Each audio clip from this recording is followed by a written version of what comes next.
Hello everyone, I'm Leah Torbert with Harrington Strategic Partners, and today I'm bringing you another episode of Harrington's Bookshelf. Our book this week is Coming Up for Air by Beth Sawi, How to Build a Balanced Life in a Workaholic World. This is our last episode for this book, and today I want to talk to you about a principle that has been very helpful in keeping me focused on what I need to do, and that is the ability and the right to just say no. A lot of times we feel obligated to help people, whether they're our friends, our family, someone we've met through networking that we're building a relationship with. It could be a client that we're working with that has asked us for some extra help. We need to be able to take a look at the things that they are asking us for and determine whether it makes sense. We can't say yes to everything.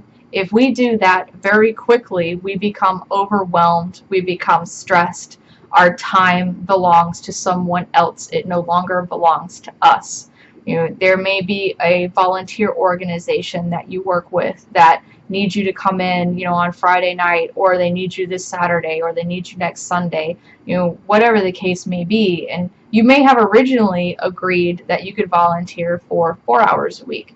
But over time, if you continue saying yes, you're going to find out that you might be volunteering 10 hours a week. It could be 30 hours a month. And all of a sudden, you don't have time to do the other things that you wanted to do because you've been sucked in, because you wanted to help, you wanted to do the right thing, and now all of a sudden, you have no time left for you. You're giving all of yourself to other people. This also happens in our businesses. I did this a lot when I worked in my career. I'd have someone come into my office and they'd just like, hey Leah, can you help me out with this? I'm having a hard time. And I always had the mindset that I wanted to make everybody's life easier. If I could take care of it, I would.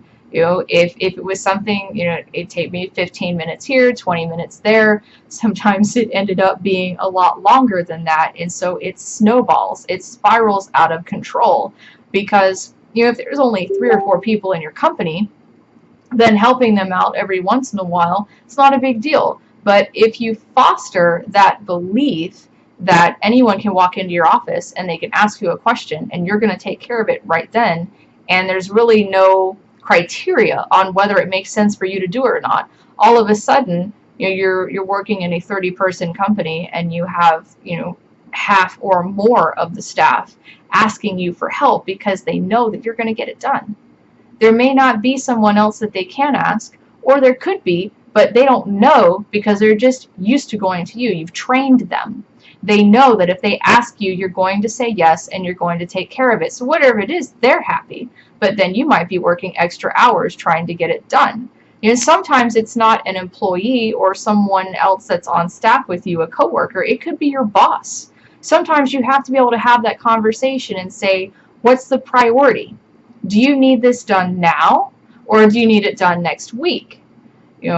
Or you may have to have the conversation where you say, you know what, I don't think I'm the best person to handle that. I could do it, but this person over in accounting might be the better person to take care of that, or there could be someone in HR, whatever department it is. Whoever it is, they're coming to you because they know you have a skill set and they know that you're going to get things done, and so they've come to depend on you, whether it's your boss, a coworker, someone that reports to you.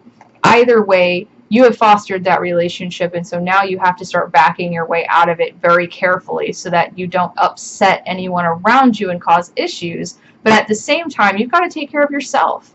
It's not worth it to spend an extra 2 hours at work if all you're doing is helping other people, but you're not helping yourself at the same time. It may sound selfish that way, but over time, this kind of behavior will eat away at the amount of time you have in your private life. It will eat away at your mental health, and it will eat away at your physical health, because it's taking away time to work on you, to take care of you, to rejuvenate what motivates you and what keeps you going in your life. And so you have to be conscious of those things and take that time.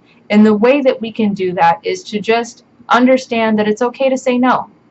If it doesn't make sense, if it's not in alignment with your priorities, if it's not in alignment with what you have determined is going to make you happy and how you want to set your life up to find that balance, say no. Or find a way to reschedule it to where you can help them, but you're not helping yourself at the same time. You may need to look at changing the timeline, changing the venue, something like that. If you really feel it's something that you need to help them with, find a way to make it work for you too, so that it's not affecting the balance that you're fighting for every day in your life. I hope that this has been very helpful for you. I have really enjoyed rereading this book and looking at it from the entrepreneurial standpoint instead of the employee standpoint. It's helped me to, again, put some additional things into perspective that I kind of knew in the back of my head, but it's always nice to reread it and get some validation and to know that I'm taking the right steps to get things done for me and my business. If you're interested in learning more about how Harrington Strategic Partners can help you in your business, I'd love it if you'd go to my website, harringtonstrategicpartners.com. You can access my calendar there and schedule a 30-minute strategy session for whatever time works for you and your schedule. And we can go through and discuss whatever challenges you're having, and you can take away some quick action items to try to make that better in your business and bring some balance to it. You can also follow me out on social media. I'm on Facebook, Instagram, LinkedIn, and Twitter. I'd love it if you'd connect with me there. And again, my website is harringtonstrategicpartners.com. Thanks. Bye.